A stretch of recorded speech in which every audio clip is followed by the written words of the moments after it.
We are here for goodness sake. Hello family, this is Carol Wirth with Paul LLC. Welcome to the second season of the Goodness Forum YouTube series and podcast, where goodness and positivity are openly discussed and amplified. Thank you for being here. Today's topic is gentle strength. And our guest today is Elijah Rodriguez, and so I'd like to let you tell the audience a little bit about yourself. Hey guys, I'm Elijah. I've been in Spokane for about 5-6 years now. Actually, no, 7 years, apologies. Right now I'm currently working at Muv Fitness as one of the managers, and basically my primary role right now is to make sure that all the trainers there are continuing to impact lives the best they can, and then as well as with my clientele, try to impact as many lives as well. Yeah, and I see that, and I actually did not know Elijah before. Really, this is our first time really meeting, but here's what I know is I've watched him. I go to Muv Fitness, I train there, and I've watched him with his clients, and so today's topic, gentle strength, is really exactly what I see when I see Elijah with his clients. It's absolutely amazing. And so I'm going to read the quote today, and this is from Ralph W. Stockman, and here's the quote. "Nothing is so strong as gentleness, and nothing is so gentle as real strength." And so I would love for you to just talk a little bit about, because what I see when you're working with your clients, and sometimes they're older people or people who obviously haven't been involved in fitness much, and I also see you work with really obviously fit people. But the thing that across the board I see is that you're so kind and gentle with people. So I would love for you to just kind of talk about how it is that you see people and what is your sort of philosophy when you're working with people. So I mean, it ultimately came to how I was raised. Okay, I mean, some of the circumstances that I've been through kind of brought me to my position to where I am now. So the background that Where'd you that's all right, where'd you grow up? I grew up part Chicago, part Long Beach, and then a little bit of here as well. So I mean, my mom was an addict, but she always had the best intentions for myself, so she tried to instill as much knowledge and passion that she could into me. The biggest thing that she taught me was not to judge people, and so I've always kept that mentality with everything that I've done. I love people, generally love people. I mean, they could be mean to me, they could be rude, they could look over me. I always try to find something good in that person, and I do the best I can to try to bring that out. So whether they're athletic, whether they can't walk, they can't see, I mean, I'm gonna do everything in my power to make sure that, again, I could impact that life as positively as I can.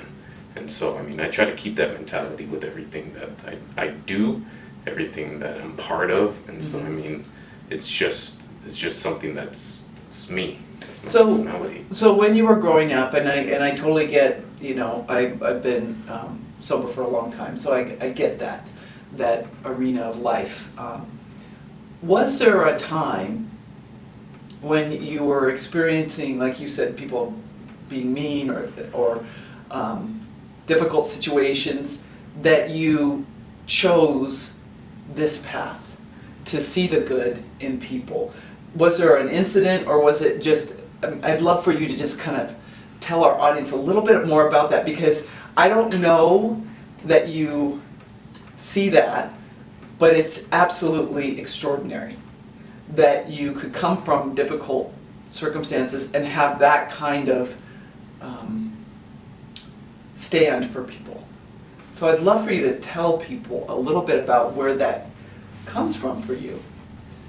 I think the biggest thing that has done that for me was my mom. She's manic depressant, bipolar, over 30 years of chronic drug use. Yeah. So her being part of my life, her raising me, she was always manicky, upbeat. She but you could tell that she had history. I mean, Yes. the skin was her jawline was really, really in. I mean, it was easy to tell.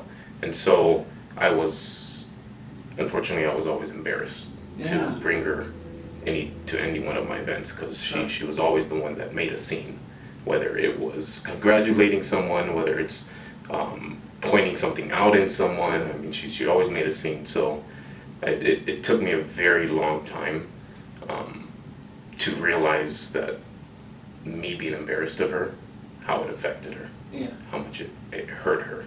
Yes. And so I don't want anyone to go through that kind of pain that I kind of put her through as far as when she was raising me. And so that's really, really what gets me to where I am right now. So you made a choice. I mean, it was like a conscious choice to be this way. Like, and I, I saw the gentle strength, but what I'm really hearing and what you're sharing is compassion. That you have a tremendous compassion for, and oh my gosh, I'm getting all welled up, but you have like a tremendous compassion for people and what they're dealing with. Absolutely. Right. Absolutely. I have a client, she's 70 years old. I see her every Sunday. She flew off a cliff in a car. Oh my goodness. And she was paralyzed, so she couldn't move. And she's one of the biggest ones that I really value as far as a person and as a client as well.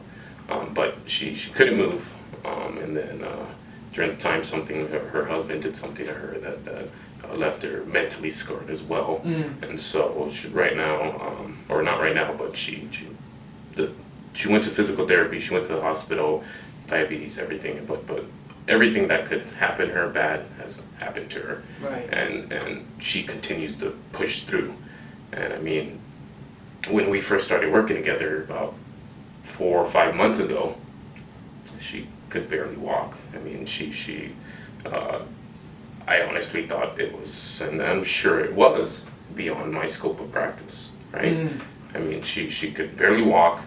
A lot of chronic diseases. I mean, my job is to recommend what foods that you should be eating as far as being healthy and learning how to properly exercise, Right. proper mechanics, functional Sure. movements. So it was a challenge, huge challenge for me. But I mean, every little thing that we take for granted, walking, stepping over something, picking something up, every little thing, when she accomplished it, she's always clapping, always smiling. She gets super excited. So Like grateful. And that kind of gratification for me, I mean, that gets me going, and it continues to make me do what I want to do. Absolutely. So I love that you said that it was beyond the scope of what you've been trained to do, and yet there you are doing it. And one of the things we talk about at Saul to Paul is to be a tool rather than act like one. Well, she said one specific thing to me this last Sunday, and she said, she's like, "You're the one person that has never gave up on me." And I literally, I started crying. Right? Yeah, totally. I started crying right there. I mean, because you could tell that. I mean, She really meant that. yeah. Yeah, so Oh, just yeah. imagine that, the light that you are for this woman. And I'm sure that's not an isolated case there, because I watch you with a lot of people. I pay attention when I see kindness in people. It just warms my heart, and so that's what I see when you work with those people who are clearly struggling, and yet you're just gentle and patient and kind. So I'm sure that it's more than just her that experiences that from you. Gosh darn. Such a crybaby. But that's tremendous. So do you have a faith of sorts, or some kind of where does that come from for you? Because obviously, you said it. This is beyond what I know how to do, and yet there you are. Here it comes. So where does, what do you count? Like, how do you account for that? God. Yeah. For sure. Yeah. For sure.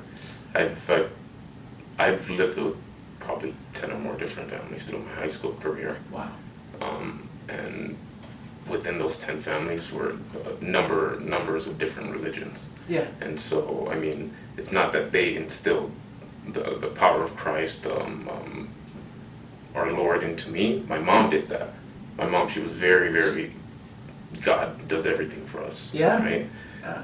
But as far as specific religion, no. Okay? Yeah. But I believe that there is a higher power that has definitely got me to where I am. I agree. Because I could have went so many different paths. Totally. So many different paths. Sure.